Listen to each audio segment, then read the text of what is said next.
Hello guys, in this video we'll be doing LU decomposition or factorization. So this is a method that we use to do numerical analysis to find the unknown variables. So why do we use LU decomposition instead of something like Gauss elimination? Because this prevents the repetitive task. So let me go through the basic concept. So it factors this matrix into two triangular matrix. One is the upper triangular and the other is lower triangular.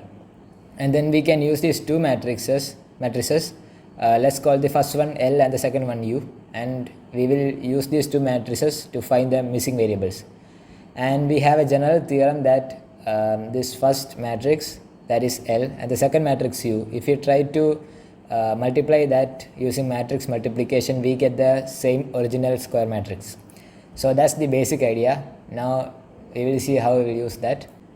So here you can see we have two matrices. This is like the input, so A matrix and B matrix. So this is the coefficients of the variables, and this is the constants.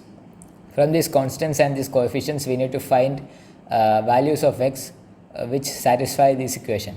So for example, x plus y plus z is equal to 1, and 3x plus y minus 3z is equal to 5.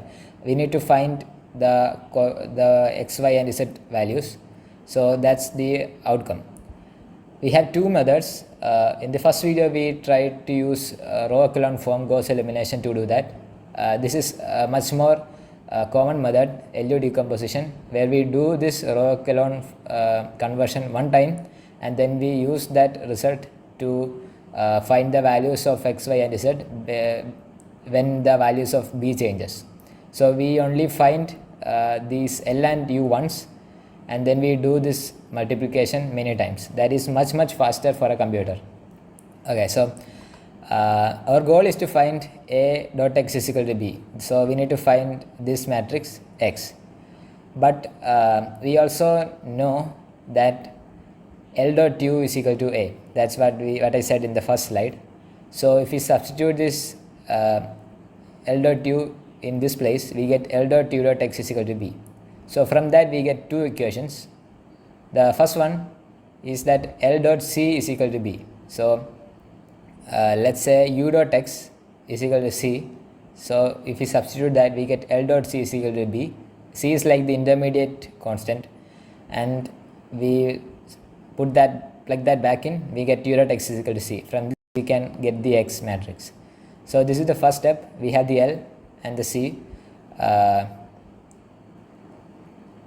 From this, if you try to put it inside this equation, we put B here, we get C matrix as 1, 2, 6.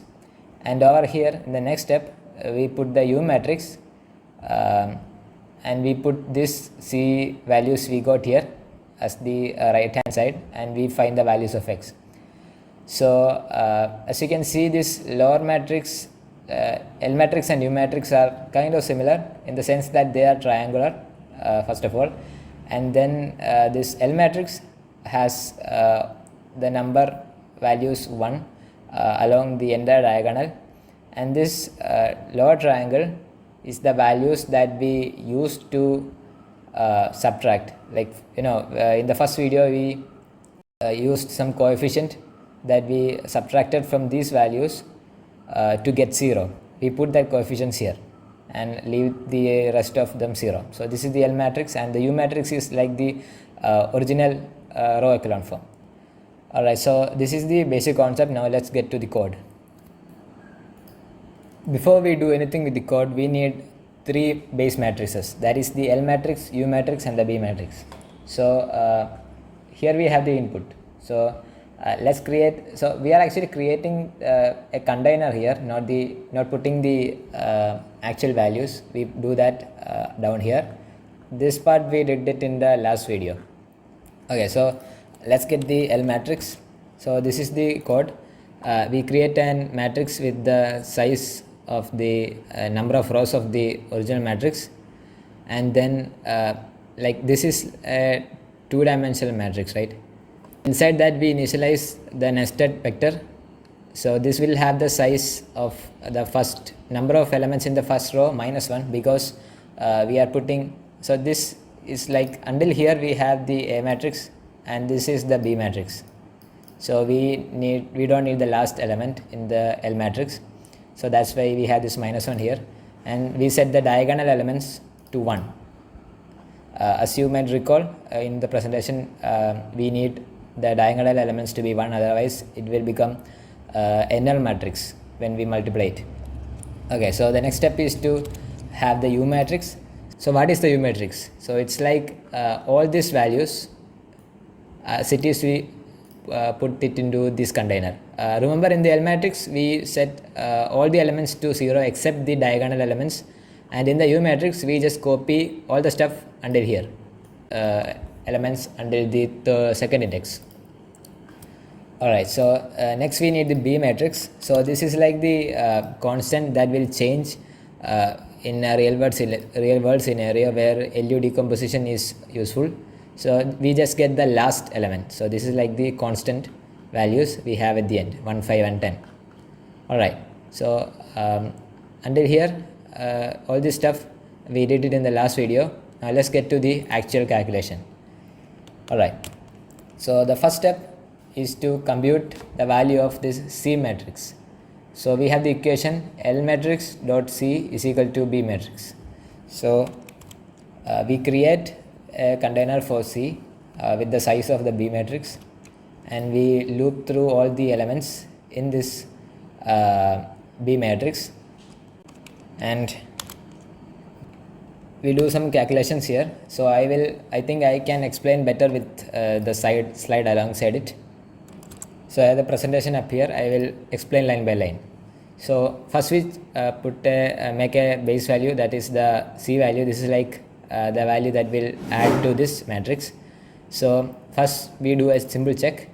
If I is equal to 0, the index of this element is 0. So that means this value, that is 1.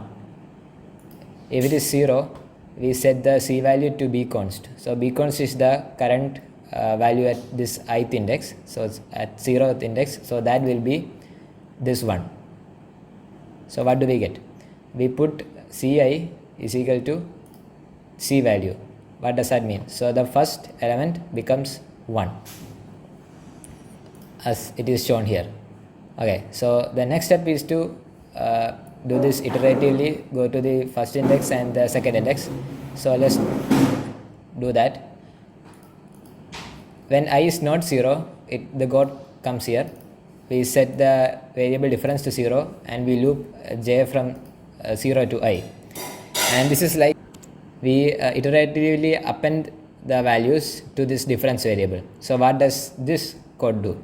So this is basic linear algebra.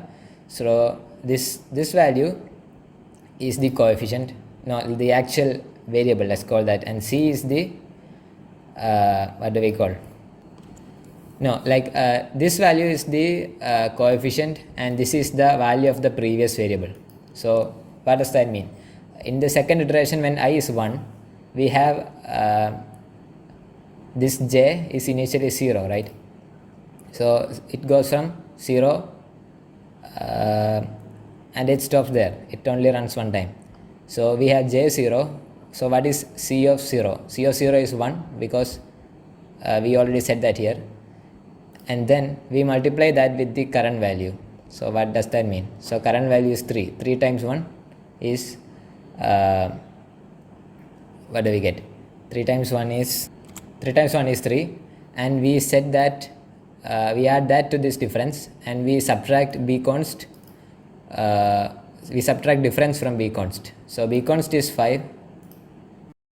Subtract 3, we get 2. So this is this value. And in the next iteration, we get j going from 0 to 1. So we do the same thing. We get the previous variable, multiply with this coefficients, and we set this value equal to 10 minus from here. So let's say this value at, here is equal to the value of x coefficient is 1. So 1 plus 1.5 times the value of second one, that is 2. So 1.5 times 2 is 3. So we get 1 plus 3 is what? 4. So 10 minus 4 is 6. So this is the C variable, C matrix. That is the basic idea of this part of the code. And we do the exact same thing for the next step, that is ux is equal to C. This one. We get this part and we put that inside here. So this is the same thing, but we go from bottom to top. So all the indexes will get reversed. That's why we are using this reverse stuff. It actually reverses the vector without doing that manually. It's like a fairly good feature from C++ 23. And we do the exact same thing here, but we put the index from the end of this end of this matrix. So we have x size minus I minus 1. So this gets the value at the end and it goes to the top. It's the exact same thing. We just replace the index with this value. Alright, so that's all from the code. Try running this. So yeah, this is the input vector and this is the L matrix that we see here, and this is the U matrix 1 1 1 0 minus 2 minus 6 0 0 3, this one. And from that we compute the value of C, that is 1 2 and 6, yes, and x value 2 minus 7 and 6. Yeah, so that's correct. If you try to change the values of B, we only have to run this part of the code instead of doing this row elimination, row echelon form conversion, which is like this is the basic idea of LU factorization. I believe using is much easier because we get like this std views reverse and std views enumerate, which like gets this value and index into a structured binding, so we can easily access that without writing much more code. And especially finding this U matrix and B matrix, it seems like this is going to take a lot of memory and it's going to take a lot of time, but the compiler optimizes this. Yeah, so that's all.